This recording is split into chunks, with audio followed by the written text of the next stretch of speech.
Another day, another basketball stories na naman ang pagkukwentuhan natin. At ngayon nga ay pag-uusapan natin ang balitang gusto na nga po ni Victor Wembanyama na makuhang MVP. At ang balitang may good news nga po ngayon ang Lakers kay Luka Doncic. Nakapagtala nga po si Victor Wembanyama ng kanyang back-to-back 40-point game sa panalo ng San Antonio Spurs laban sa mga koponan ng Chicago Bulls at Golden State Warriors. Kaya pinatunayan na nga po nito na kayang-kaya pa rin nga po talaga niya na makapagtala ng malalaking puntos para sa kanilang koponan. Yes, karamihan nga po sa mga fans at analyst ay kine-question ang kakayahan ni Wemby sa scoring since nag-average lang naman nga po ito ngayong season ng 20 plus points per game.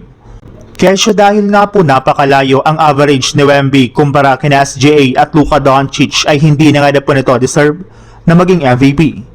Mismong si Wemby na naman nga po ang nagsabi sa kanyang interview sa media na kung ito nga po ang tatanungin ay siya nga po talaga ang pinaka-deserving na manalo ng MVP award. Hindi lang naman nga po dapat puro opensa ng isang player ang dapat tingnan para tawagin itong MVP. Bagkus kailangan na naman nga po nalang konsiderahin ang depensa nito since ito rin naman nga pong 50% ng criteria ng pagiging best player. Sa madaling salita, mukhang desidido na nga po talaga si Wembanyama na makuha ngayong season ang MVP trophy. Sa ibang balita naman, kagaya nga po ng napag-usapan natin, masyado nga pong na-outplayed at na-out-hustled ang Lakers sa kanilang game kanina laban sa ating defending champions na OKC Thunder sa lahat ng aspeto ng laro. Sinabayan pa nga po ito ng pag-struggle ng halos lahat ng kanilang mga players pagdating sa kanilang shooting. Hindi man lang nga po sila maka-score lalo na si Luka Doncic na nagkaroon pa ng hamstring injury. Hindi nga po nito natapos pa ang kanilang game since napwersa nga po siya na bumalik sa kanilang locker room.